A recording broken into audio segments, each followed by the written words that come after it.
Recently, I've been seeing a lot of people be exposed to a lot more good fitness content, fitness information, and therefore they're making amazing progress, having great workouts. But we do have to consider the fact that not everyone wants to have a good workout, and for those people who want to really fuck up their sessions and just want to waste time because they're ontologically opposed to most people's goals for whatever reason, I'm not judging you. I'm just gonna give you the tools to have a dog shit workout, guaranteed. This is a two-step process, like many things, including but not limited to tax evasion. That is a topic for another time.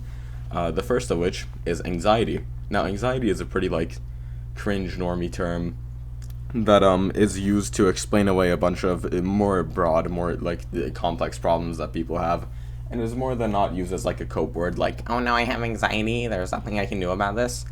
But in this case, it is quite literally the best way and the best word to use for the situation, because all of these things, you're creating them yourself. It's all in your head. These are giving you anxiety, which results in you not being able to perform to your best, whether it's, as I said, a mindset or just you're physically fucking something up majorly. Now, the first thing that you can be physically fucking up majorly is under recovering. Now, there are two sides to this coin.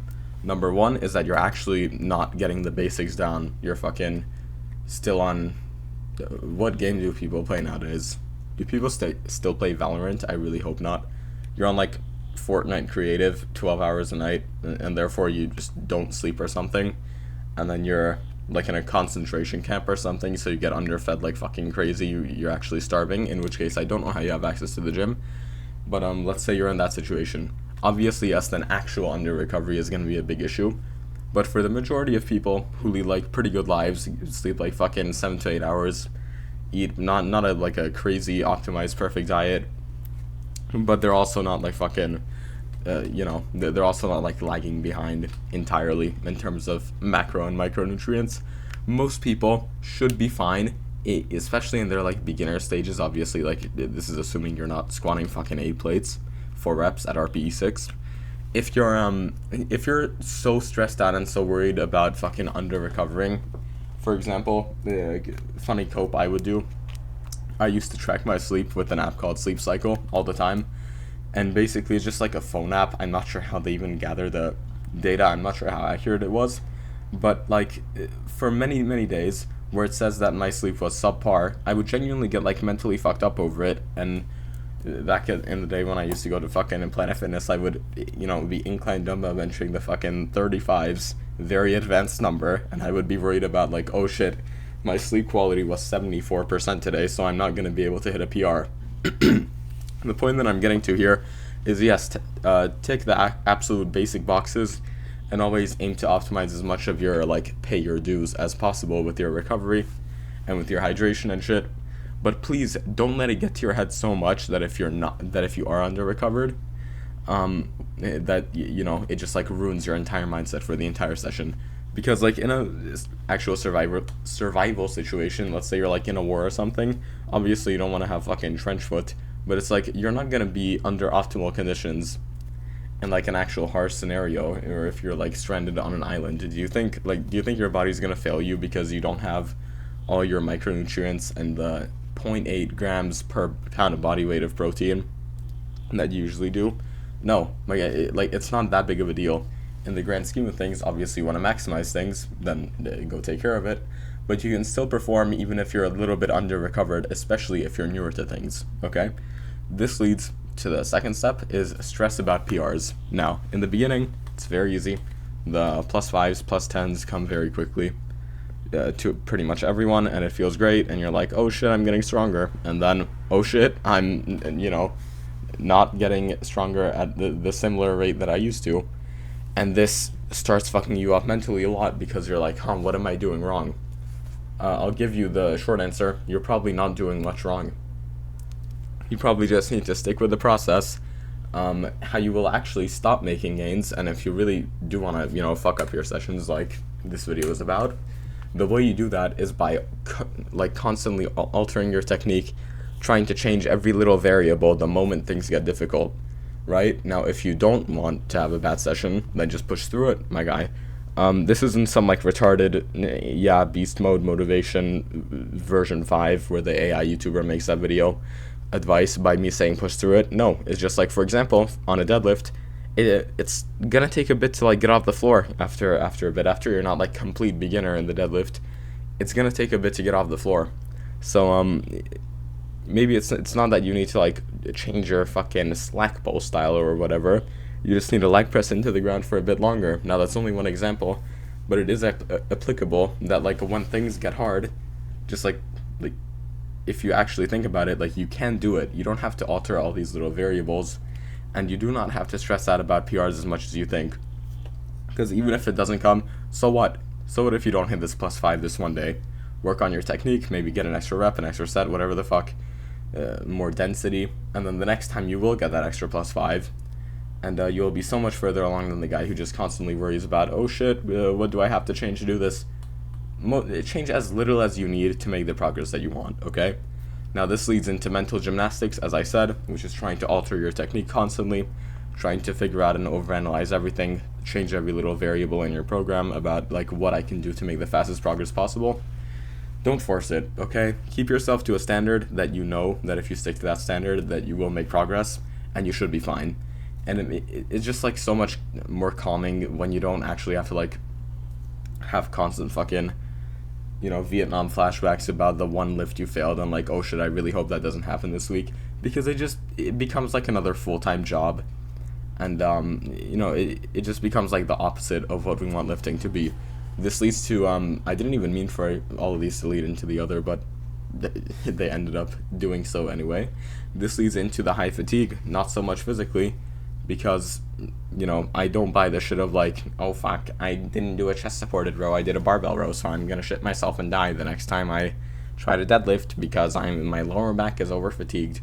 This isn't about the physical side of things. This is more about the again, mindset and mental side of things, where if like, obviously, yeah, if you're maxing out every day, then you're obviously gonna get physically fatigued pretty quickly.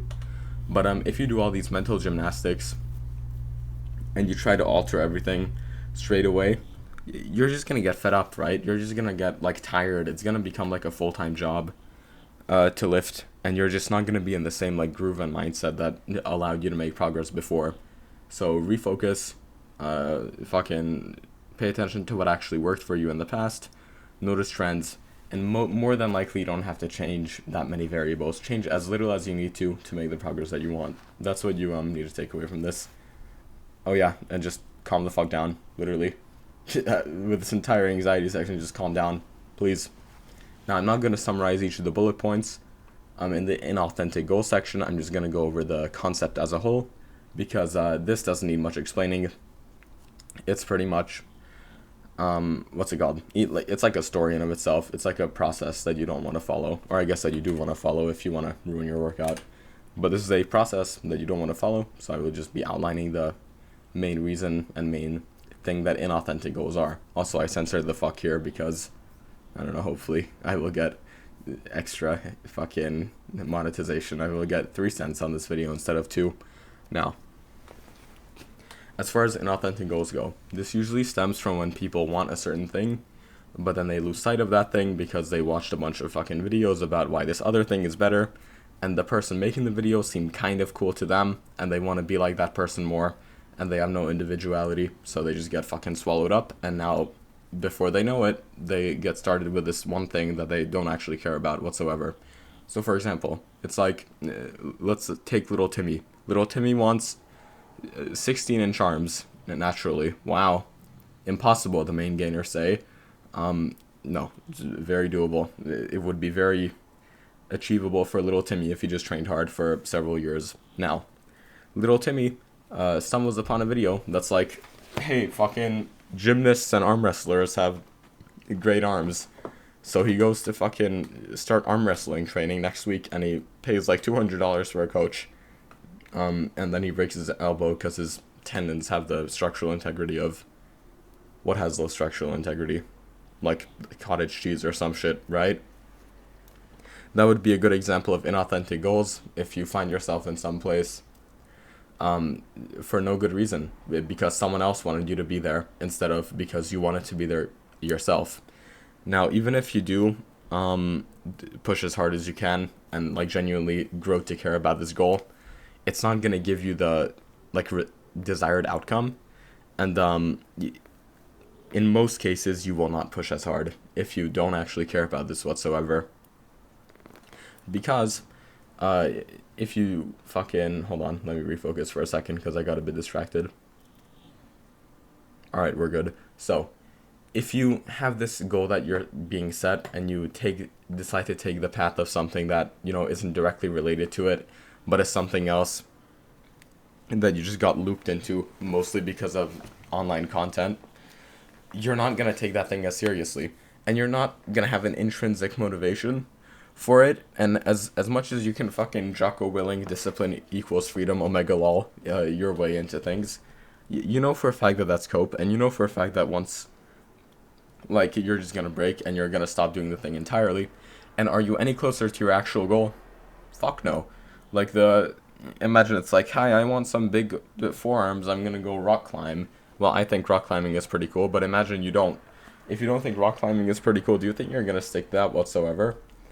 Even if, like, pretty much the most common example is like as I stated, the gymnasts have big biceps lol meme. Do you think you're gonna go through the entire curve needed to fucking get on the rings and, like, figure your way throughout all those, like, extremely complex and difficult calisthenic movements? Probably not. You're probably gonna fucking quit, and you're gonna be nowhere near to your goals because you just spent a lot of time doing something that was unspecific. So always take time to question why you do things. That's what Marco Pierre White said once he was making, I don't know the dish he was making, but in one of his very nice newer videos where he is an old man, and not in his older videos where he's being misogynistic in a funny way. He says, always question why you do things. And not a lot of people do that, and before they know it, they just blindly follow down a path because they don't have a very strong identity or sense of what they want to do. And then they take a look back and they're like, how the fuck did I end up here? Well, my guy, you didn't question what you were doing. Please. It's no wonder why you ended up here. So, refocus on your goals so you don't get all this shitty ass anxiety. If you can fix these two things, you will have much better training sessions and be well on your way to just be a cool individual and all. What's it called? Hopefully you got something out of this video, as all my other ones. I try very hard to not make these a time waste for you. Maybe go check out my other ones. I'm sure I'm in a better mental state for most of them. Except for the last few. I'm gonna be honest, like, yeah, shit has just not been going very well recently. But we still ball. Check out my other videos. The ones that have the most views are probably the best, to be honest. And I'm, in a better mental state there. So I can help you out more with should I say, and then I go off on less tangents than I did in this video. Still, hopefully was able to keep it pretty concise, and as I said again, you got something out of it. Have a great night. I always fucking forget that I'm recording with OBS now, so I try to, like, end the clip with that video, but it's just, you know what I mean.